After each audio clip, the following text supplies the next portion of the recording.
पुदीना मिंट जो इतना सारा हो गया है, और ये बाल्टी में लगा हुआ कड़ी पत्ता जो इतना सारा बड़ा हुआ है, और इधर फूल वूल। मुझे इतना अकेला कर दिया गया ना मेरे पति के द्वारा, इतना अकेला कि मैं सुकून ढूंढने के लिए ना कहीं भी चली जाती हूँ, कुछ भी करके बाहर निकलना हो, झगड़ा करना, हर एक चीज़ कर लेती हूँ। बाद में मुझे बहुत पछतावा होता है क्योंकि कोई मुझे सुकून देना नहीं चाहता है ना। मैं जिद करती हूँ शायद ऐसे करूँगी तो अच्छा होगा। कहते हैं ना लोग, यहाँ पे हमारी आर्थिक स्थिति बिल्कुल सही नहीं है, बिल्कुल भी सही नहीं है। मुझे यहाँ आना नहीं अच्छा लगता है, मैं बहुत मजबूर हो के आती हूँ। मेरा कहीं कुछ नहीं है, किया ही नहीं तो उसको क्या ही उससे बच्चों से होगा। वो तो बस जो करने आया था किया, सारी चीज़ों में तो उसको उलझा के फंसा के हम रख लिए। अगर अब जाने दिए रहते तो ठीक रहता। मना करने के बाद भी मुझे इतनी बेइज्जती महसूस होता था ना, अपना काम क्रिया करके निकल जाता था और मुझे छोड़ देता था। मैं नज़रें मिला नहीं पाती थी किसी से। मैं जानती हूँ बहुत सारे लोग ऐसे हैं ना जो मेरे वीडियो देखते हैं और मेरा मजाक उड़ाते हैं, और वो दूसरा कोई नहीं, वही लोग हैं जो सब मेरी स्थिति सिचुएशन सब पहले से जानते हैं। राधे राधे दोस्तों, प्रीति चौरसिया ब्लॉग में आप सभी का स्वागत है। दिव्यांका भी साहब ने वरदान, कैसे आप लोग? उम्मीद करती हूँ आपसे बहुत ही ज़्यादा अच्छे होंगे। जो मुझे फेसबुक पे देख रहे हैं फॉलो कर लिया, जो यूट्यूब पे देख रहे होंगे प्लीज़ सब्सक्राइब कर दीजिए, और एक प्यारा सा अच्छा सा कमेंट करना जरूर करें, मतलब भूले नहीं। और इस वक्त मैं इसी सीढ़ी से आई हूँ दूसरे तल्ले पे, और पानी ला बेटा, बम धुलाएंगे, चला तो पीहू।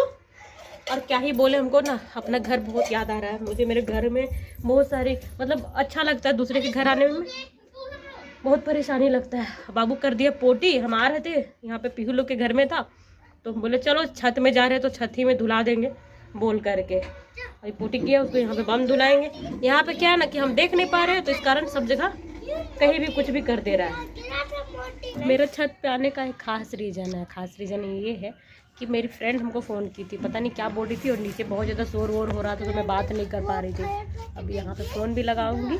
और ये मेरे छत का थोड़ा सा गार्डन जैसा है, मम्मी लोग लगा रखी है पुदीना मिंट जो इतना सारा हो गया है, और ये बाल्टी में लगा हुआ कड़ी पत्ता जो इतना सारा बड़ा हुआ है, और इधर फूल वूल है, इधर तुलसी पर पीड़ा है, पूजा वूजा होता है यहाँ पे, और इधर भी है बहुत कुछ, सारा खराब हो गया है।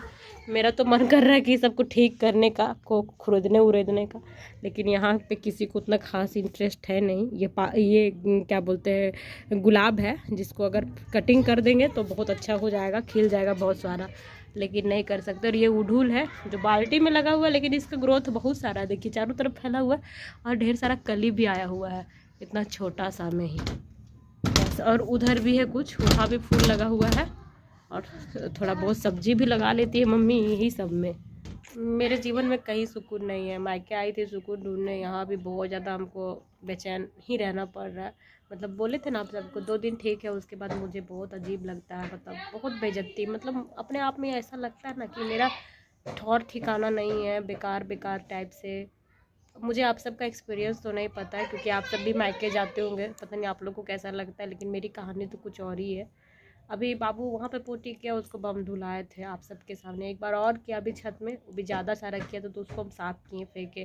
फिर पता चला कि अभी जब वो सीढ़ी में गया ना नीचे, हम उसको धुल उल के बम उसको भेजे, हम अपना इधर वीडियो ये कर रहे थे, तब तक पता चला वो किस सीढ़ी में भी पूरा कर दिया है और दीवार वगैरह में भी लगा दिया है। तो ये सब परेशानी है, अपना घर अपना होता है, कहीं भी करेगा तो हम अकेले कर लेते हैं। अब यहाँ कहाँ करेगा, वो ढूंढते चलिए, पूरा कैंपस खुला है।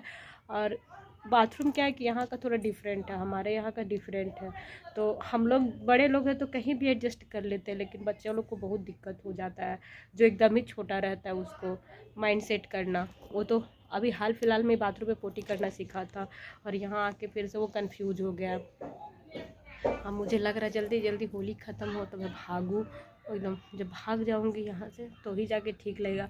अकेले रहती ना तो ठीक लगता है, किसी भी कोने में पड़ी रहूँ, लेकिन अकेले नहीं होना, इधर बच्चे परेशान करते हैं, इधर वो और अपना बच्चा सिर्फ आप ही समझ सकते हैं, बदमाश भी हो चाहे कुछ भी हो तो आप ही मैनेज करोगे। और दूसरा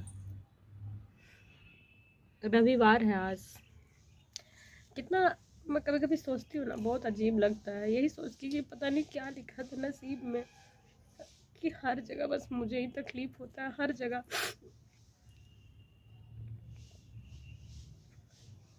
वो लड़का आराम से घर पे होगा, नहाया धोया खाया पिया, पता नहीं क्या किया होगा, हमको नहीं मालूम कुछ भी।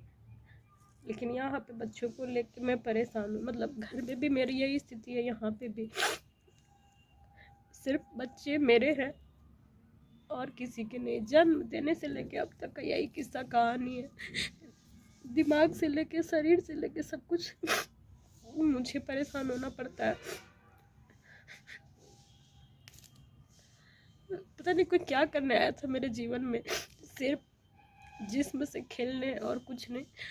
क्योंकि जब तक मन नहीं भरा ना वो लड़का का, तब तक जताता था कि हम हैं तुम्हारे जीवन में, सब कुछ करेंगे, तुमको अच्छा लाइफ देंगे, ऐसे वैसे। मन भर गया, शादी होता है तो गृहस्थ जीवन आता ही है, बाल बच्चा। मैं हर एक चीज में फंस गई हूँ, ना कहीं चैन है ना कहीं सुकून है, सब जगह बस है अकेले। एक सेकंड के लिए भी ऐसा नहीं लगता है कि हाँ कहीं भी कुछ है तो चलो बच्चे को कोई देखेगा या करेगा। वहाँ भी वही हाल है सब जगह। नसीब का जो कच्चा होता है ना, उसके साथ ऐसा ही होता है, या फिर कुछ और होगा, हमको नहीं मालूम। लेकिन कभी कभी तो मेरा मन बहुत बहुत टूट जाता है एकदम। सोचते हैं ना, इस बार भी हम नहीं आने का सोच रहे थे, हमको ना आने का मन नहीं करता यहाँ पे। कोई खास दुश्मनी नहीं है यहाँ से, लेकिन चलना फिरना मेरा नहीं है ना, और जिसका पैर हाथ नहीं हो उसके लिए तो सारा जगह एक ही जैसा है। बस कमरे में बैठे रहिए और या फिर दरवाजे पे। और जो मुझे फील होता है ना, मैं बहुत रोती हूँ, बहुत ज़्यादा। अपने घर पे रहती हूँ ना ढांची में, तो मुझे कुछ भी दिखता नहीं है वैसा। मैं बिजी रहती हूँ अपने बच्चों में, घर के कामों में उलझी रहती हूँ। न किसी से लेना है न किसी से देना है। आप सब देखते हैं मैं पड़ोसी वड़ोसी से भी उतनी मतलब नहीं रखती हूँ, इसी सब कारणों से कि मुझे कचोट जाता है अंदर से। यहाँ भी रहती हूँ ना, सब लोग अपना आ रहा है जा रहा है, मैं बस ऐसे ही सामान की तरफ पड़ी रहती हूँ कि मुझे ढो तो नहीं सकेगा ना। ये सब चीज़ वो लड़का सब जानता है, मेरा हस्बैंड। और यही सब कारण था जब वो मेरे लाइफ में आया था ना, मैं ऐसे ही परेशान रहती थी, बहुत सारी बातें हुआ करती थी। और गोल गोल बात करके भविष्य का कोई अच्छा सपना दिखाएगा तो आपको ख़राब कैसे लग सकता है। और सब कुछ करने के लिए भी तैयार हो तो अच्छा ही लगेगा। आप एक चांस तो ज़रूर ही लेना चाहेंगे। मगर हमको कहाँ पता था कि अपनी जिम्मेदारी के साथ साथ 2 बच्चों की जिम्मेदारी भी मेरे सर पे रख दिया जाएगा।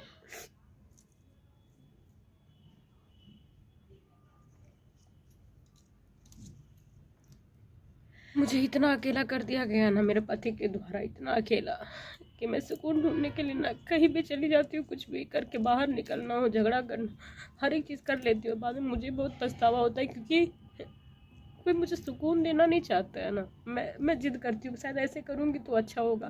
कहते हैं ना, जैसे कि लॉकडाउन, आदमी बंद कमरे में कैसा महसूस करता था, हर वक्त सोचता होगा कि जल्दी से लॉकडाउन ख़त्म हो तो हम लोग बाहर की ज़िंदगी में जा पाए। हाँ, मेरे साथ तो ऐसा कुछ भी नहीं है। अभी उसको कितना बोले थे कि इस बार होली में अपने घर लेके चलो, अपना घर लेके जाता, बच्चों को देखता, उसका परिवार, तो कम से कम कुछ दिन के लिए हमको सुकून मिलता। लेकिन नहीं, बच्चा लोग यहाँ पे, हमारी आर्थिक स्थिति बिल्कुल सही नहीं है, बिल्कुल भी सही नहीं है। मुझे यहाँ आना नहीं अच्छा लगता है, मैं बहुत मजबूर हो के आती हूँ। मेरा कहीं कुछ नहीं है कि कहीं भी जाऊँ तो 2 दिन के लिए अपने आप को सुकून पहुँचा के आओ। शरीर भी साथ नहीं देता है ना कि बच्चों को हर समय देख पाऊँ। थक जाती हूँ तो मन टूट जाता है मेरा। किसी से उम्मीद नहीं रख सकते आप, किसी से भी नहीं। सारा दिन बच्चे लोग बदमाशी करते हैं, पूरा टाइम बच्चे हैं ना, तो ननी कोई भी घर में वहाँ पे पैक था तो आया है तो सोचता है कि खुला, यहाँ पे खुला मिल गया, बिना सोचे समझे इधर जाना उधर जाना करता ही है। और सबको ना मैंने अकेले रहने का आदत हो गया, तो मैं क्या बोलूँ, मुझे कुछ भी कभी कभी समझ में नहीं आता है। लेकिन हाँ, बस इतना ही कहूँगी कि सारी चीज़ों का जिम्मेदार बस और कोई नहीं, मेरा पति है।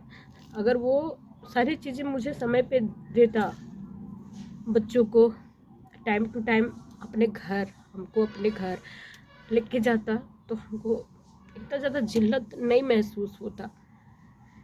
मगर वो ना हमसे मतलब रखता है ना बच्चों से, कुछ नहीं है। और सच है, जन्म तो दिया ही नहीं तो उसको क्या ही उससे बच्चों से होगा। वो तो बस जो करने आया था किया। सारी चीज़ों में तो उसको उलझा के फंसा के हम रख लिए। अगर अब जाने दिए रहते तो ठीक रहता।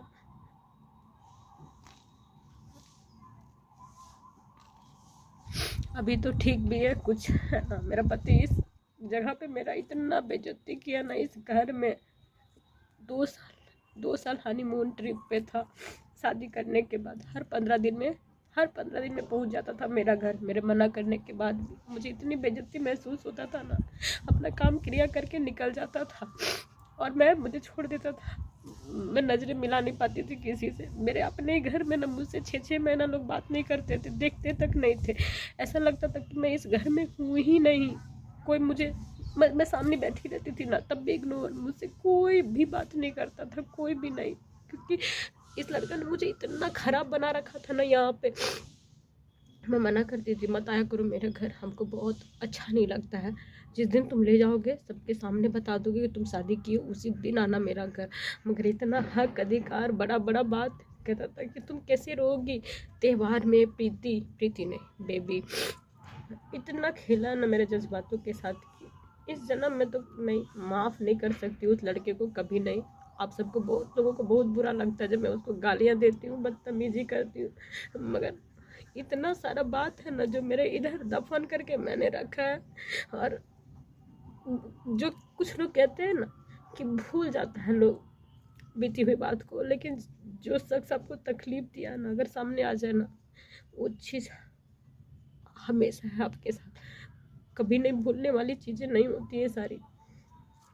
पहले मैं बच्चे को लेके आती थी, साल भर से तो मेरा घर ही बना है, 1.5 साल से, तब से इधर आना मेरा बहुत कम है। मैं नहीं आती हूँ, वहीं पे रहती हूँ। नहीं तो हर 15 दिन में, हर महीना दिन में वो लड़का हमको और मेरी बेटी को यहाँ पे पटक के चला जाता था और उसके बाद लेने नहीं आता था, क्योंकि उसको हमसे कोई मतलब है नहीं। खाना पीना उसका भाई लोग जो रहता है ना, वही लोग देता था, पूरा ख्याल रखता था। तो हम लोग का उसको कोई ज़रूरत नहीं महसूस होता था। और यहाँ पे हर बार जब लड़ाई हो जाता चारों तरफ से, कभी पड़ोसी से हो जाता था, कभी घर से, कभी कहीं से, मतलब माहौल जब ख़राब हो जाता, जब उसको मैं लड़ाई झगड़ा करने लगती, गाली गलौज देने लगती, तब वो आ कर के तब ले जाता था।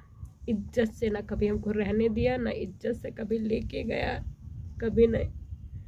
पड़ोसी लोग भी गरिया देता था, काहे कि सबको जानता था ना कि इसका पति यहीं पे ना, पंचायती सब यहीं पे बैठा था मेरे घर में। पूरा भीड़ लगा था, मेला समझते, मेला लगा था मेरी ज़िंदगी का, तमाशा का। और तब से ही मतलब मुझे ना यहाँ आती हूँ, मुझे अच्छा नहीं लगता कि सबको ही पता है। क्योंकि देखिए, इंसान कितना झूठ बोलेगा यार। हमको मालूम है कि वो मेरे साथ क्या किया है, हमको अभी भी मालूम है कि मेरे साथ क्यों है। अगर थाना कोर्ट कचहरी जैसी चीज़ें नहीं होती ना, तो नहीं।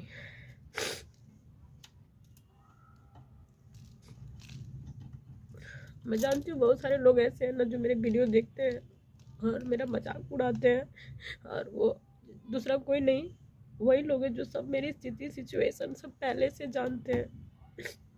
पर मुझे कुछ बुरा नहीं लगता है, क्योंकि मैंने अपनी ये सिचुएशन खुद से नहीं बनाई है।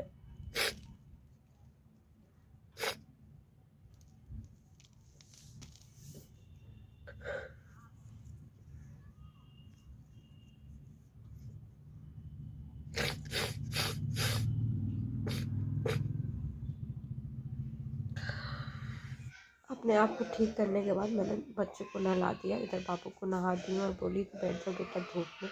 और उसके बाद सगुन को भी नहा दी हूँ, क्योंकि कहीं भी जाइएगा सारा काम मुझे ही करना पड़ता है, तो परेशानी मेरे साथ लगी हुई रहती है।